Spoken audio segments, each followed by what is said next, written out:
And welcome back, everybody, to SharkCast. On today's episode, we have our very own special Joey Calveiro. Thank you. Thank you for having me here.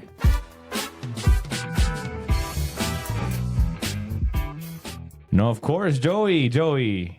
It's a very pleasure to have you here after the great things you've done.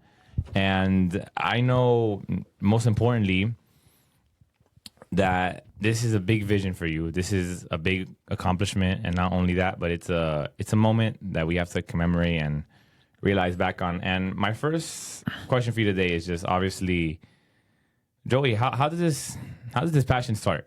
How did you start this passion? All right. Well, thank you for having me. I'm very happy to be here. I'm very grateful to be here. You have an amazing team, and I'm very happy I'm able to do this. But this passion has been around for a while. Music, it's my life. My grandfather was a musician in Cuba. My father, he's a musician as well. He played guitar and he was a sound engineer. And my mom loves listening to music, and my grandma loves music too. So it's always been around. But I really started picking up the saxophone I picked up the saxophone in 6th grade, and I took it serious in the pandemic, 2020, and then, I went from there. You just catapulted? Yeah, pretty much. I met this saxophonist. His name is YRS, which he's on the album. And he used to play at my dad's restaurant before the pandemic. And then when the pandemic hit, I didn't want to do anything but be home playing video games. And my mom's like, because my mom's Hispanic, my mom's Cuban. She's like, no, you're getting up, you're going to do something. So she called YRS, and she's like, listen, you need to have classes with this kid, because if not, I don't know what's going to happen. And then she's like, okay, cool. And then he's like, okay, cool. We did Zoom classes. And then from then on, and then it turned from 1 day a week, 2 days a week, and then Monday through Friday, every single day. And it grew more than just classes. We built a relationship.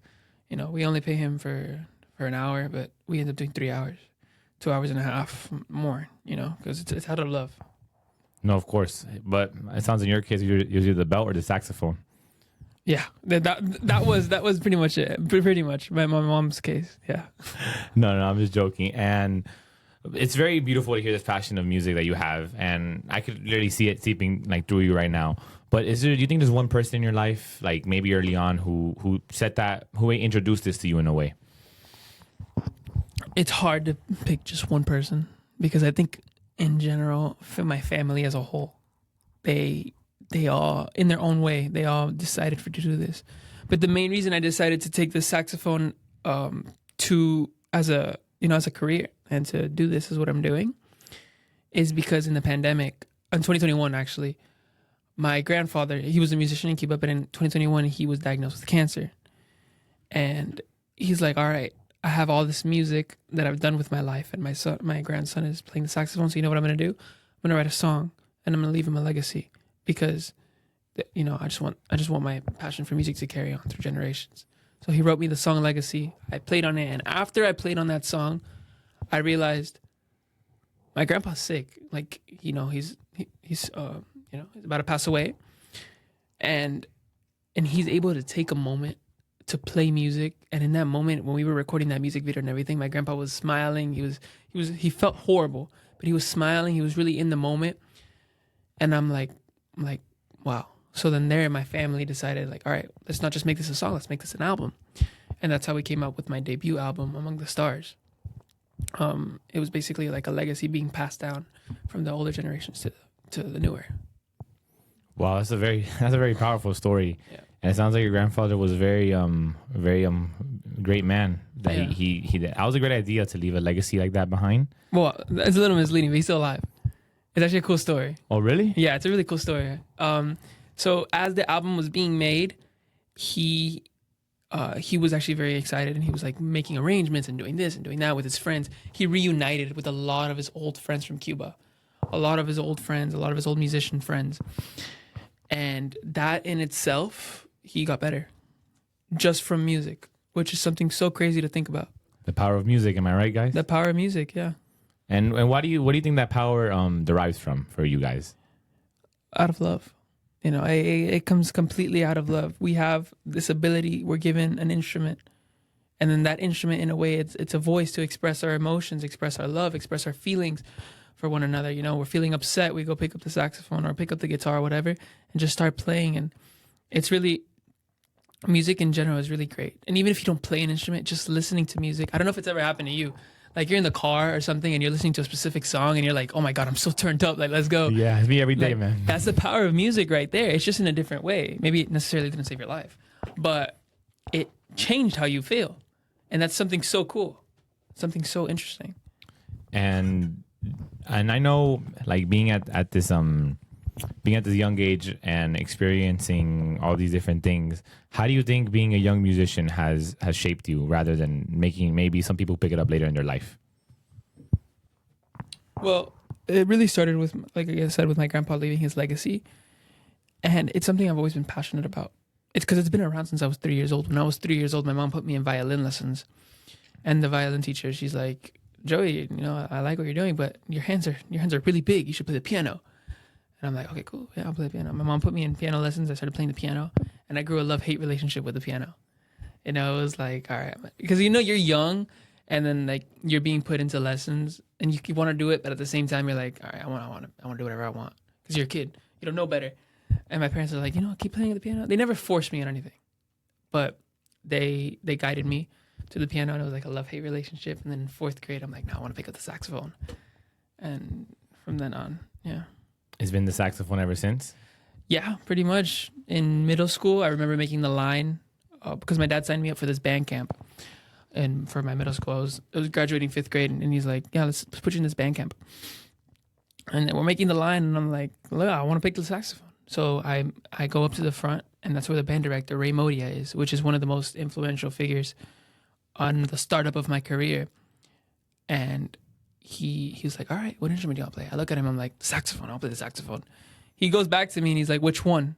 I turn around, I'm like, to my dad, and I'm like, is there different types of saxophones? Is there something I should know? Like, I thought there was only one saxophone. I don't know. I didn't know that there was different types either. I didn't know on that day. I didn't know either. Wow. And then my dad looks at me, and he's like, no, I want to play the alto. My dad looks at me, and he's like, you should play the alto. The alto's more beautiful, has a more beautiful sound. And I'm like, okay, cool. I'll play the alto. And then that's how I picked that instrument. If my dad would have said something else, I would have played something else. But hey, it happened for a reason. Am I right, guys? Exactly. It happened for a reason. And of course, we all know you're a student here at MDC, correct? 100%, yes. What year are you in, Joey? First year. First year. Wow, is this your second semester? 3rd. I did summer term. Oh, you did a summer term? Yeah. Okay. And how do you think being a student here as maybe not only like, how do you think that combines into the world of your music, and how do you think that's like changed in a way both of these things, your school and your music? Well, I'm very, very happy to call MDC my home, because MDC is not, to me personally, it's not only a college. It's a place to connect. It's a place to meet different people. It's a place of opportunity.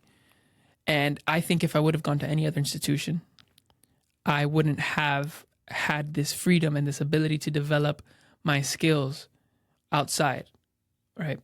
So MDC has really shaped me in that way, and they've been very open. I've had ideas. I've went to go talk to President Vasquez, and he's been very open to a lot of my ideas, and we've had communications.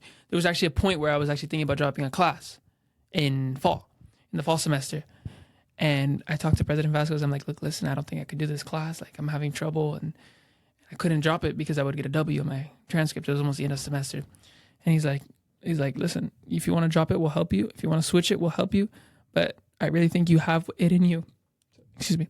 I really think you have it in you to pass that class. I was about to fail the class.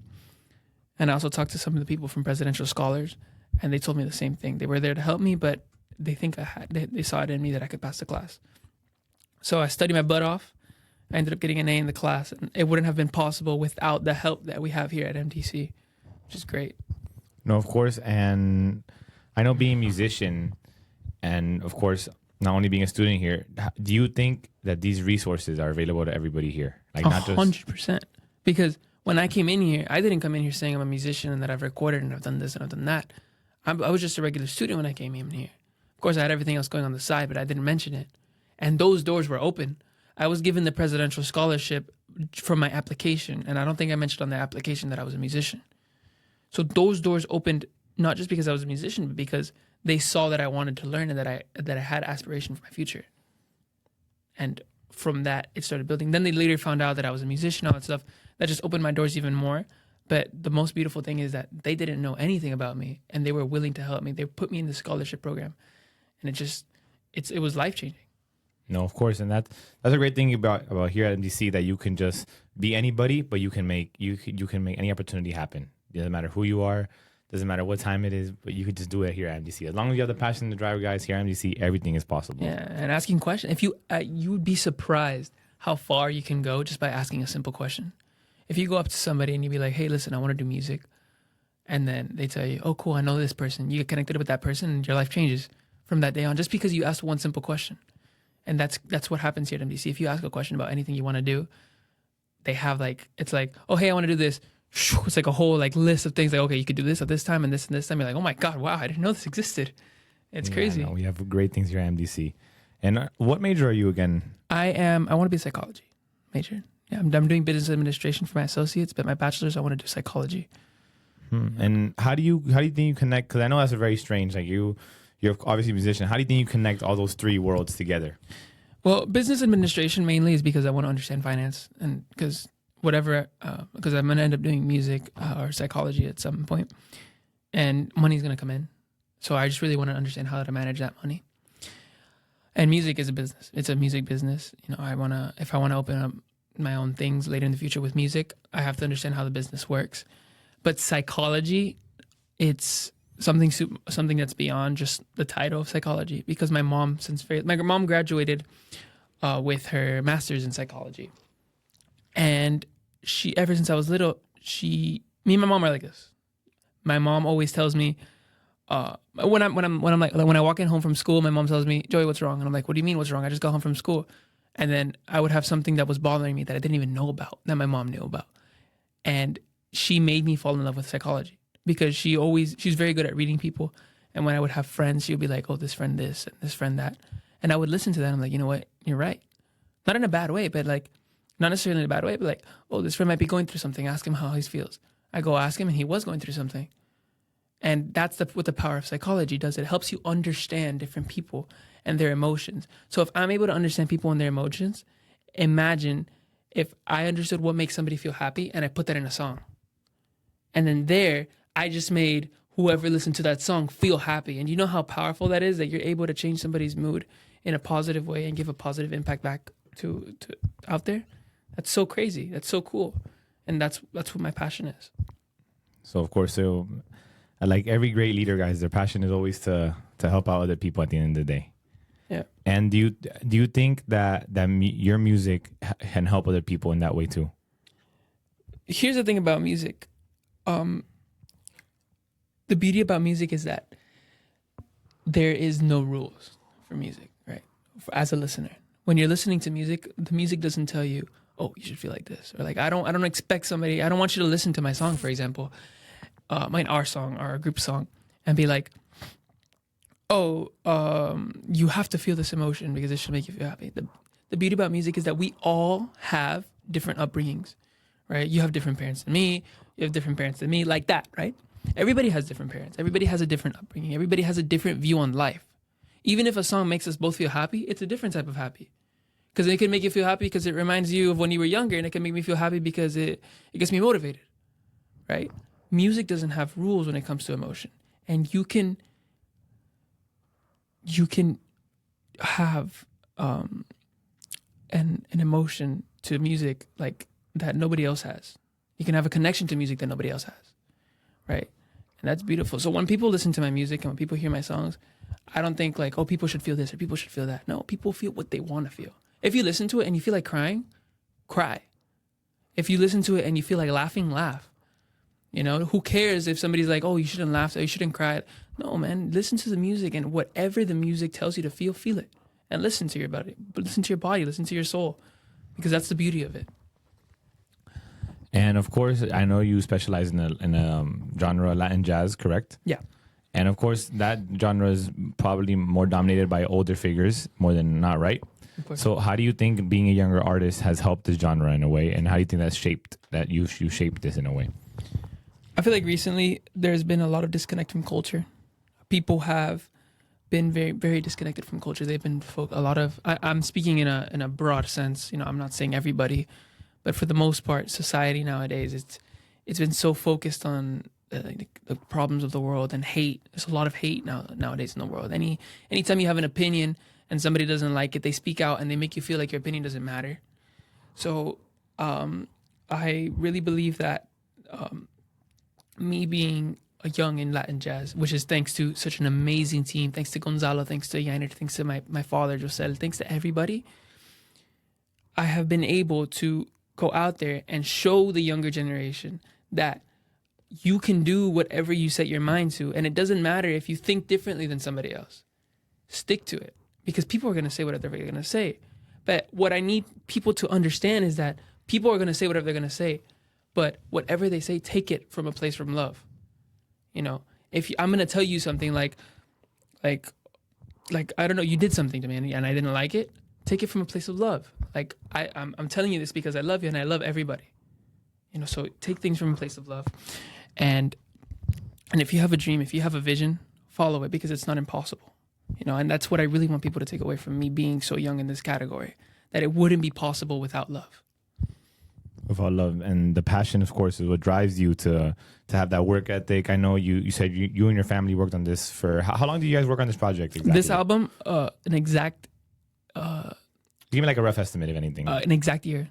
10 months.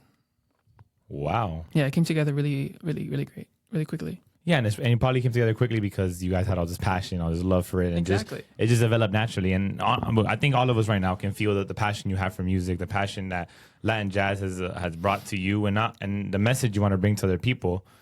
And it's great to see because, Joey, you're only 18. He's just a guy. He's just a regular guy here at NDC at the end of the day. Is this your side thing, Joey? Be honest. Is this your side thing? I mean, it's like they're both my main thing. They're both your main thing. Yeah.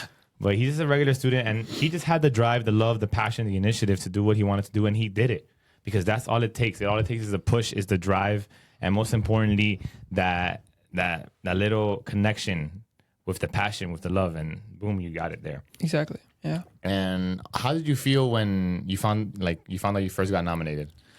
Oh man, I mean, because we knew the nomination day was November 7th. And I remember talking to my girlfriend now, and every single day, she would hear, "Oh, November 7th is coming. November 7th is coming." So like, I was so anxious. She was getting anxious, and everybody was anxious. We were scared. But at the end of the day, we realized that, like, listen, whatever happens is, we made this album out of love, and if it gets nominated, that's great. And if it doesn't, like, we put in the work. So we were watching that live stream. We're all holding hands like this. My grandparents, my parents, my girlfriend, my brother, we're all holding hands like this really tightly together. When my dad made a brunch, and there was like a bunch of food that nobody ate because everybody was so anxious. So we're all holding hands like this, and we're watching the TV, we're watching the live stream. And they get to my category, and they start announcing name, person 1, person 2, person 3. And I'm like, oh shoot, there's only 5.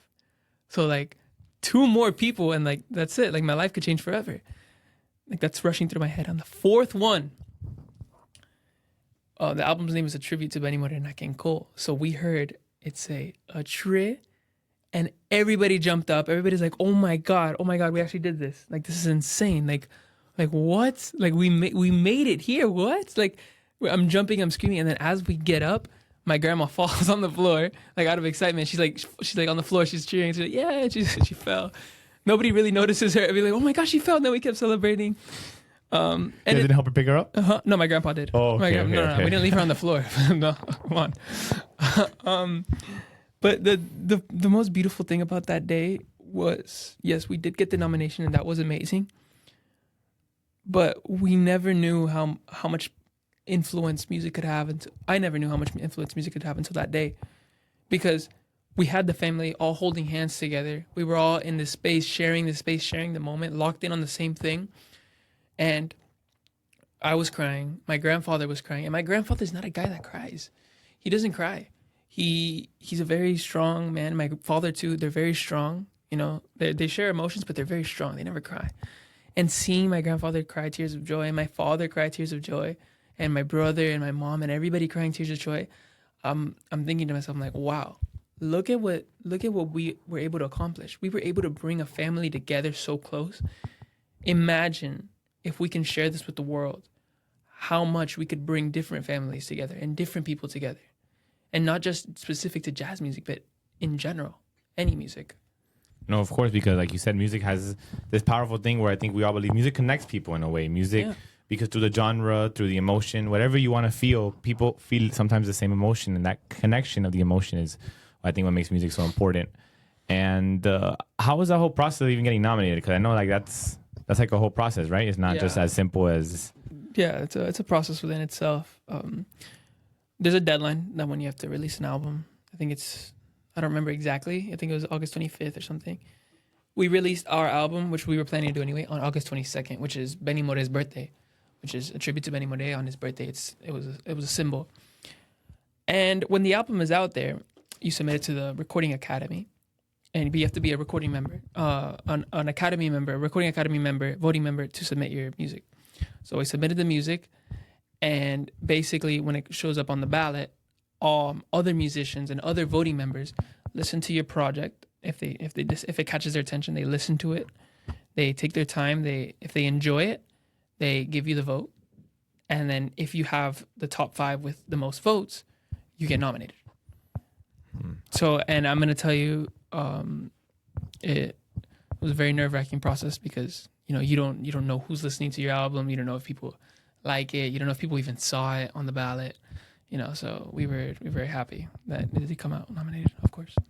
And where did the Grammys take place? LA.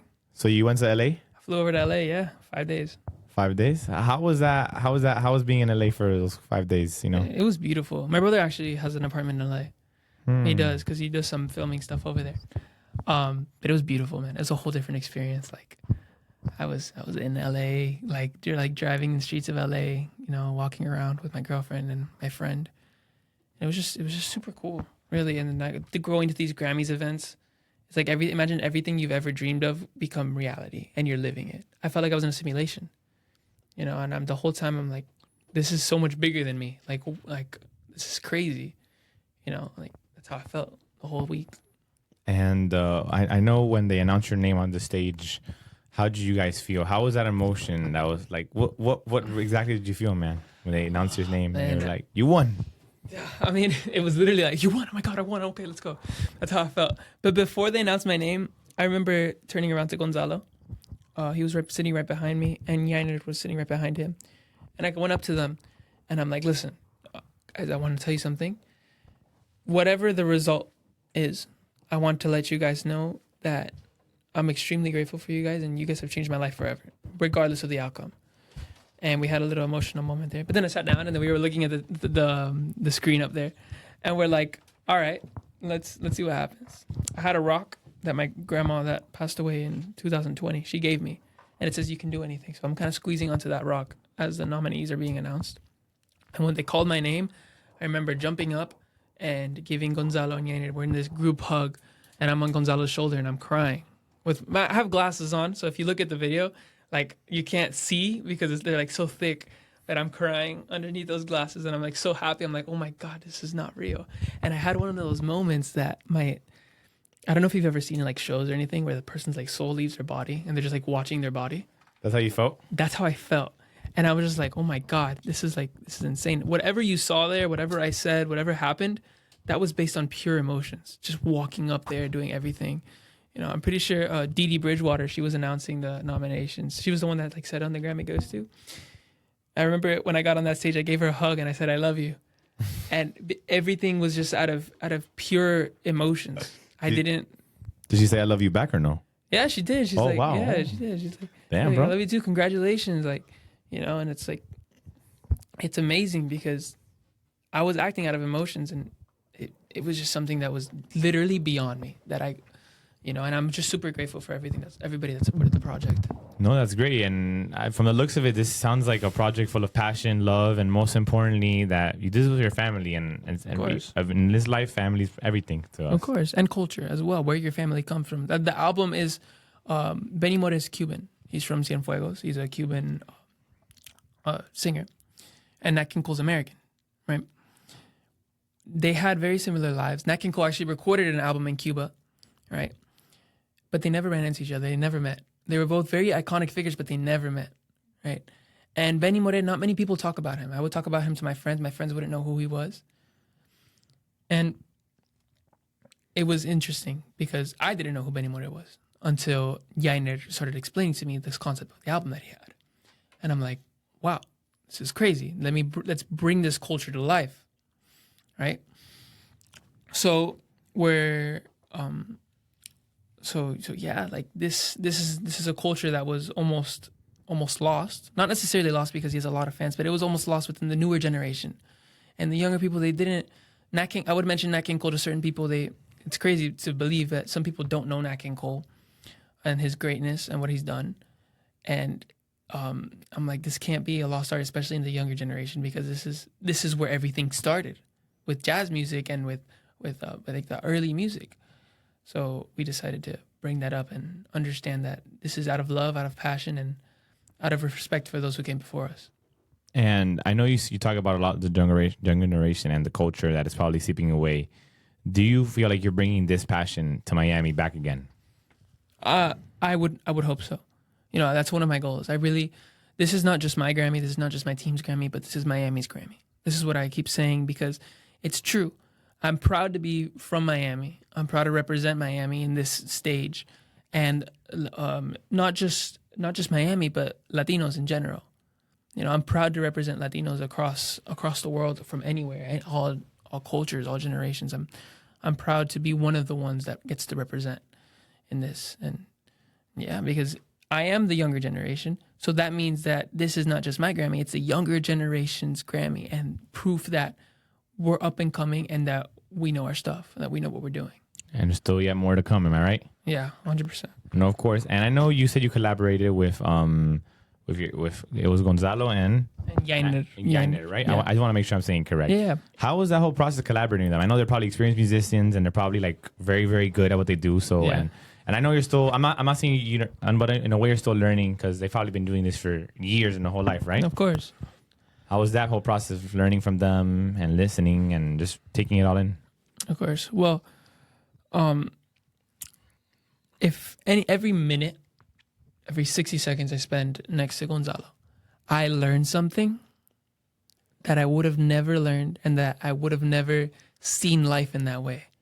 He has such a way at looking at life and way of understanding things that every minute it's a sense of it. He says it in a very peaceful way, and it really changes the way I see things. Right? Because he talks to you in a certain way and he motivates you and he talks to you about life and love and all that stuff. So you see how I haven't mentioned music? Mm-hmm. Because the music only lasts, I don't know, 3 minutes. What is it? 3 minutes on the song? Yeah, 3-4 minutes. How long do you think we spend in the studio without any music playing, or like eating lunch or on the phone talking about when we're going to record and all that stuff? The relationships that you build outside of music last way longer than the music itself. So Gonzalo does teach me a lot of music. Yainer teaches me a lot of music, and Yainer is also really wise. But one thing to important is that if you have a great personality and you have a really great personality and you get along with people very well, you can pretty much take the most out of every opportunity. Because I was able to learn so much from Gonzalo. I was able to learn so much from Yainer. And they're really amazing people. And when we get together and the three of us talk, it's motivating. And of course, Joey, I know music is very important to you, and it's also important to the younger generation. Of course, this award is, I know you're trying to bring it to Miami, trying to bring it to the youth, because at the end of the day, we are the future. We are what's coming up next. Mm-hmm. And at the end of the day, we're going to be eventually the foundation and the setting stone of this new society in a way, because as time goes on, new societies form in a way, and new people and like new things form. And what challenge would you leave to the younger generation, to the people out there that, like you said, that they can do whatever they can do as long as they put their mind and love to? What challenge do you leave out there for people? You want me to look at the camera? Tell the camera? Yeah, you can tell the camera. Go ahead. All right. So here's my challenge for everybody out there who might be watching. I challenge you to go find your dream, find your passion, find something that you love. And I want you to ask yourself, is this something I can do? Don't ask yourself how you're going to do it just yet, but see yourself, envision yourself. Do you see yourself there? If you see yourself there, then surround yourself with people who have similar visions. Surround yourself with people who will help you get to that next step. And if you see yourself there, nobody can tell you no. You know why? Because you see yourself there. Dreams do come true. And people, you might hear that a lot, but people say that they don't say that for no reason. Because if dreams didn't come true, nobody would be saying it. And I'm speaking from personal experience. Dreams do come true. All it takes is hard work and dedication. And I promise you, your life can change forever just because you decide to get up and do something about it. And to everybody out there who's listening, it doesn't matter if you're the younger generation. It doesn't matter if you're in your 40s, in your 50s, in your 60s. It doesn't matter what age you are. If you have a dream and you have a goal, follow it. And surround yourself with people who have similar aspirations. Because I promise you, nothing but the best will come if you do that. So that's my challenge for you. Find something that you love and do something that you love and really push it forward and bring it forward and spread awareness of the thing that you want to do. So, yeah. Well, Joey, again, it was a passion to have you on this episode. Thank you so much. And SharkCast, thank you for having us again. And keep on swimming, sharks. Until next time.